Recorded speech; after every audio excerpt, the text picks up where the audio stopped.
Welcome to Small Business, Big Network, the podcast for small business owners who want big results from their networking. I'm Liz Drury, a freelance voiceover artist who knows that if you're not working, then networking could help. Laurent Notin is an entrepreneur coach and host of the Cracking the Entrepreneurship Code podcast. He helps business owners to stop being the bottleneck in their own businesses. Thank you very much for being my podcast guest today, Laurent. Well, thank you very much for inviting me. Now, you're an entrepreneur, a coach, a podcast host, and we'll talk about all those things in a minute. And you're based in Finland. Yes. But you've got a fascinating background working in Southeast Asia. What took you there and what were you doing? Okay, so that was like 23 years ago, if my calculation is correct. And it was my partner at that time. And I was just finishing my military service. It was still like mandatory in France. I'm French originally, and didn't have a job. Couldn't find any job. And my partner, she came up with one day the fact that she found a job for 9 months in Laos. I didn't really know where Laos was, but I was like, all right, let's go. And 9 months in Laos turned into 7 years. And then after Laos, we went to Cambodia. And in total, we spent like 20 years in Southeast Asia. And I started working when I was in Laos for a small market research company. And 1 year after I started, at that time I was like 24, I think. It was a small company, 10 people. And the owners, they came to me and they said, look, we're going to move to Cambodia because there's a lot more opportunities. We need someone to run the agency in Laos, and it's going to be you. Right. I was like, oh, great. I had, at that time, 23 years ago, I had no confidence in myself. I was not very mature, I have to say. But I took the challenge because I've always loved the challenge. And I really enjoyed it from day one. I really enjoyed like managing companies. And this is what I did for the next, 18 years, managing companies on behalf of others. Wow. And when did you come back to Europe again? That was July 2019, back to Finland, because I followed another woman. There's a pattern emerging here. Yes. Yes, hopefully it's the last time. And what was it that made you decide to become self-employed? I think it's because, I always say that entrepreneurship is a calling. But sometimes it just takes like several years before the seed really blossoms.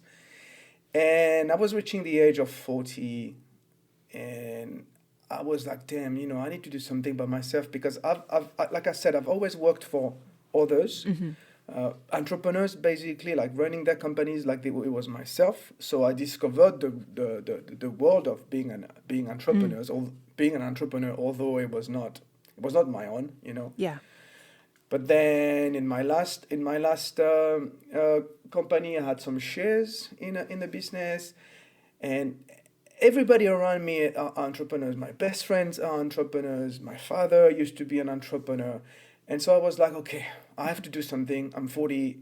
If I don't do it now, I will never do it. Yeah. And so next was really to think in terms of what is it that I want to do? Because I took my time. It took me it was like a 1 year process to really find out what it is that I wanted to be. And so what was it that you decided you wanted to be? Oh, sure. Sorry, yes.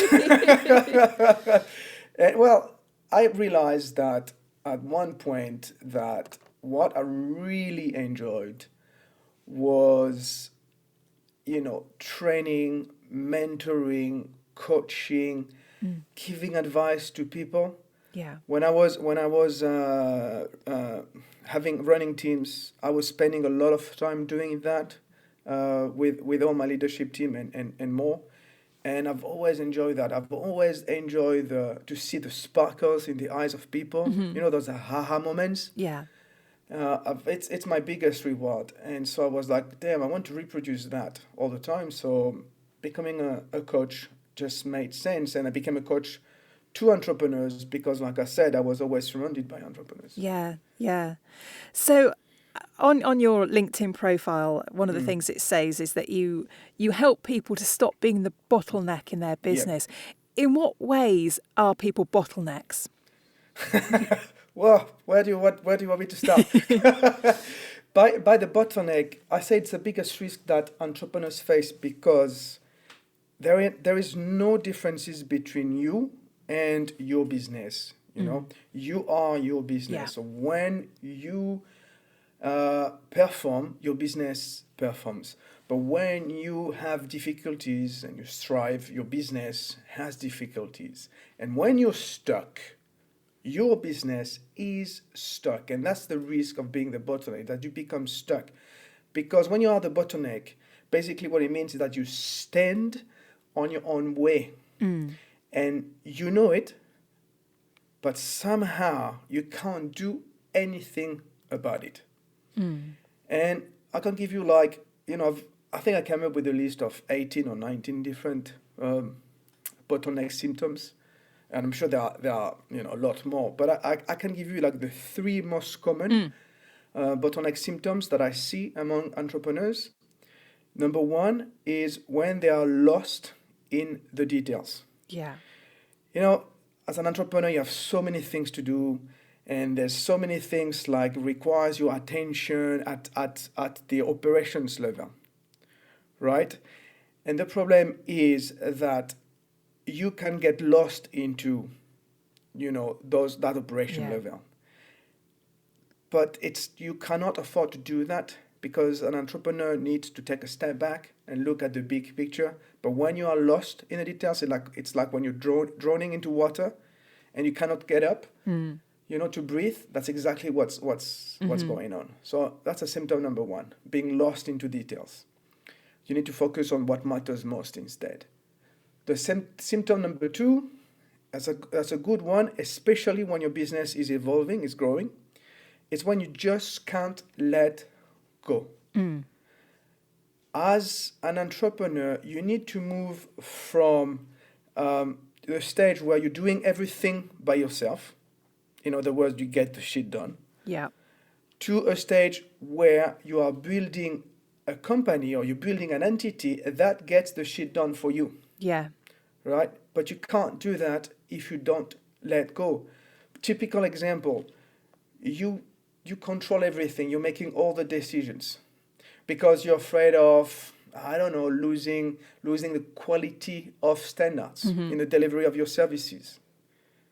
Instead of recruiting the right people, training them, empowering them with, decision making, and then letting them do their job, what you hired them for. Yeah. Steve Jobs said you hire people so that they tell you what to do and not the other way around. But when you can't let go, you don't see that. Yes. And the symptom number three, another good one, very important one, is when you lack clarity of direction. We talk a lot about purpose and why. I'm a big fan of Simon Sinek, Start With Why. And it is so true. Every entrepreneur that I talk to on my podcast, one reason why they thrive, it's because they have a purpose. They know where they want to go and they know why they want to go there. Yeah. And the thing is, most entrepreneurs, we do have the same, we have the same story. We all have a purpose. And when we lose clarity of direction, we are not sure where to go, it's because we have lost track of our purpose. And so what you need to do when in that case is that you need to go back to the reason why you started the company. Go back to the story, the day it happened. The day you said, all right, I am going to do it because there is this thing in the market that I see and nobody else can see. So that's your purpose. That's your why. When you have it, everything else is clearer. Yes. Yeah, absolutely.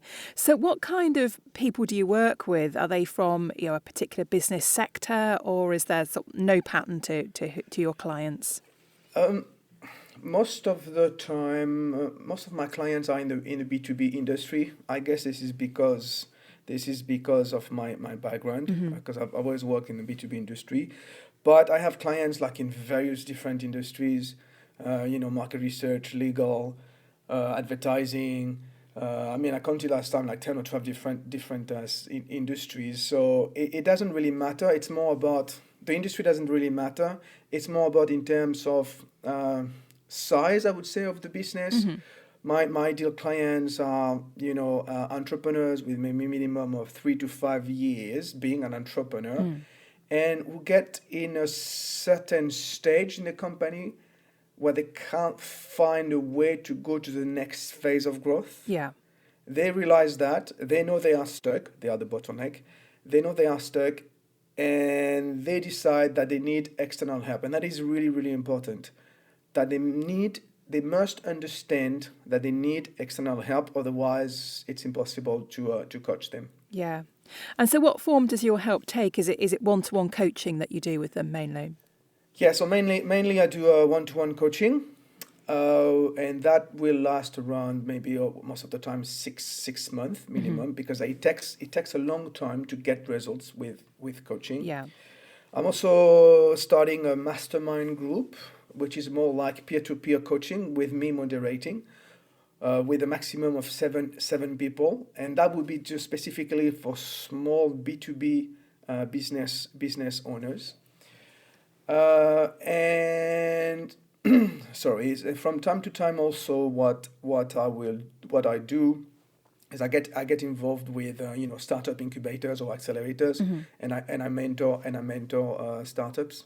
Yeah. And the startup funders, because I really enjoy that. Yeah. So tell me about your podcast now. How did that come about? Well, when I started 5 years ago, I was like, I'm going to specialize in entrepreneurship. I already have a lot of knowledge, but I need. It's always been very important for me to continuously educate myself, so that I can better advise clients. So I realized I need more advice. I need more content. I need to be better at entrepreneurship. And I thought, well, the best way to, collect that information is to talk to the people who are doing it every day. And so I thought, all right, I'm going to have some interviews with entrepreneurs, and I will also create some content for me. And at that time, I was doing video interviews. But then I changed country. That was back in Cambodia. I changed country, and COVID hit.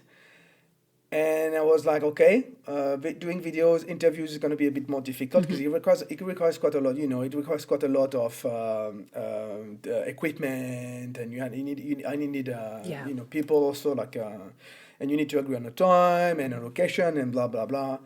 But with Zoom, you can do a lot of things. You can talk to people across the world. You can record conversations, and so I was like, all right, I'm going to do a podcast. I'm going to use Zoom. I'm going to do a podcast, and this is how I started interviews, cracking the entrepreneurship code. And since I've had I think I'm on like 111 interviews published now. Wow. Yeah. Yeah, So and it's awesome. I love it. What kind of topics have been discussed on your podcast? so many topics, but it's what I'm really interested in the people behind the entrepreneur. Yeah. So I'm really focusing on their story, but I'm also talking about the good, the bad, and the ugly of entrepreneurship.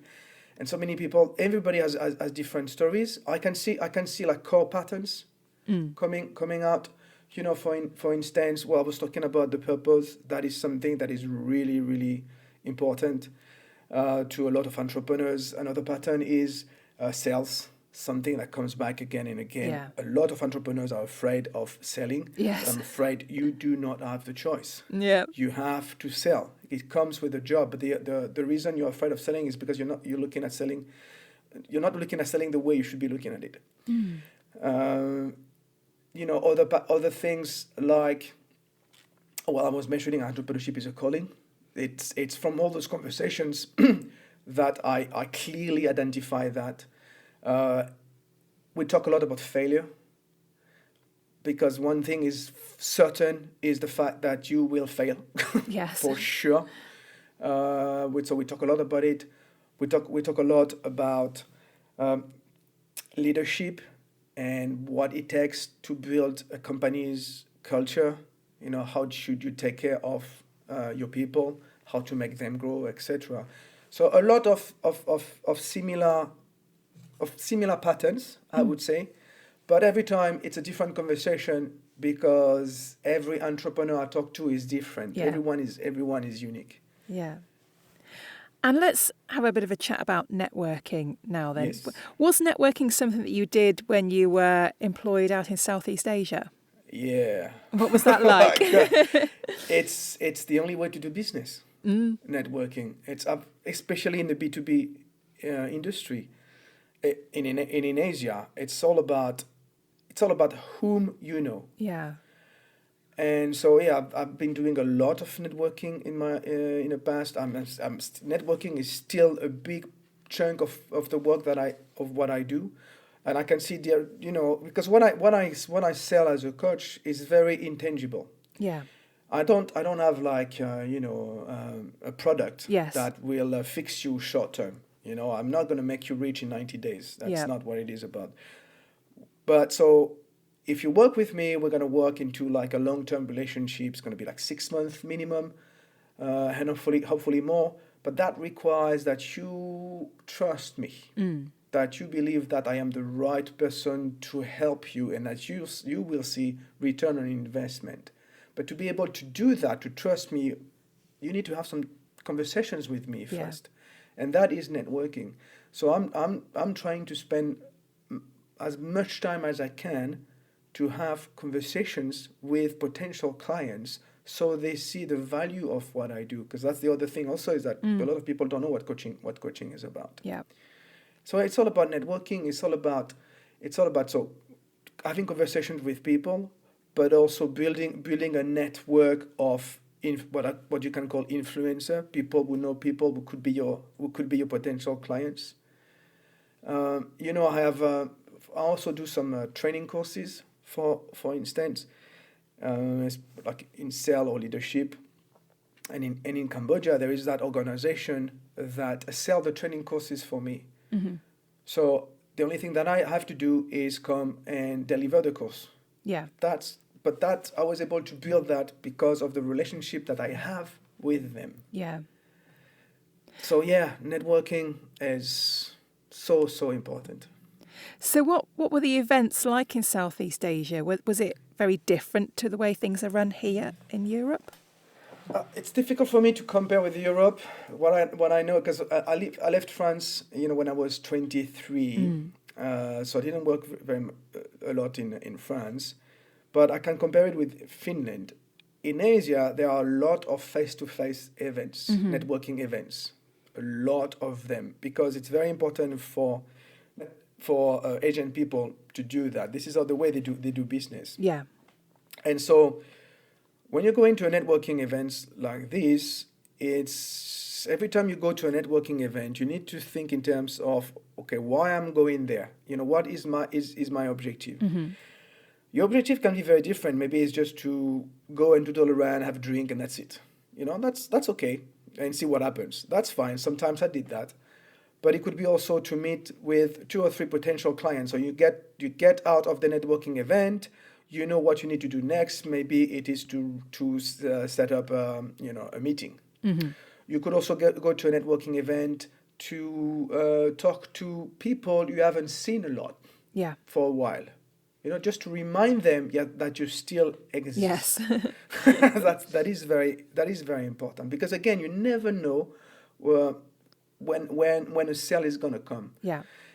But here in Finland, I was surprised there were not so many events like this, and maybe they were, but they were all in Finnish, and unfortunately I don't speak Finnish very well. It's a very difficult language. So my impression is that in Asia, the networking events and the networking in general is a lot more developed than here in Europe. But I could be wrong. I don't know. So are you making use of online networking now? Trying to as much as I can, but it's a bit difficult. I know there are some business organizations like BNI, which I think you're a member of. I didn't find a BNI in English in Finland. I'm a member of a club, an online club in the UK, which is like, you know, a group of the members are like a small business owners like myself. Yeah. So I've been a member for 3 months. It's called the Cobra Club, and we meet. There's a lot of events, you know, in a week, and you can just go and show up. Yeah. So it's interesting, but it's always very limited. Because you're there for 1 hour. What is important is to build the relationship outside those networking events. Yes. You know, having like one-to-one with people, that's even more important than the networking event in itself. Yeah. Because people maybe they are not a potential client for you, but maybe they can refer you to potential clients, or maybe, you know, you could use them as a supplier for your company. Yeah. And I'm looking now, and this is on my to-do list for next year. I really want to have, as I mentioned, more conversations. So I'm actively looking for more online networking clubs that I can join. Right. So that's one of your goals for next year. What other plans do you have for your business? It's to do a bit more of what I do now. That's basically it. I would like to have more coaching clients, which is why I need to be more active in terms of networking. And I don't have, like, you know, big goals of becoming like a multimillionaire or turning like, you know, building something that is bigger than me. I want to stay small. I'm happy with, you know, being a business of one person, but I just want to do a bit more. Just grow like steady and do more coaching. And also I think it is time, because I've been thinking about it for so long and I've been like procrastinating it. It is time that I launch an online training course. Right. Well, there we go. You've told the world now that that's what you're going to do. Now you have to do it. Yes, I have to do it.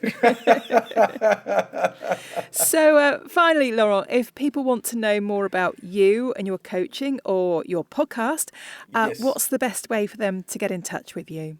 Sure. The best way is to go on my website, which is www.laurentnotin.com. There you'll find the podcast, you will find all the information about coaching. And if you like to contact me directly, either go on LinkedIn, you'll find my name, Laurent Notin, or by email, contact@laurentnotin.com. Lovely. Well, thank you very much. And best of luck with your business and your podcast for the next year. Thank you very much, Liz. Thanks for listening to Small Business, Big Network. If you found this podcast useful, please do rate, review and subscribe. And don't forget to share it with the rest of your network too.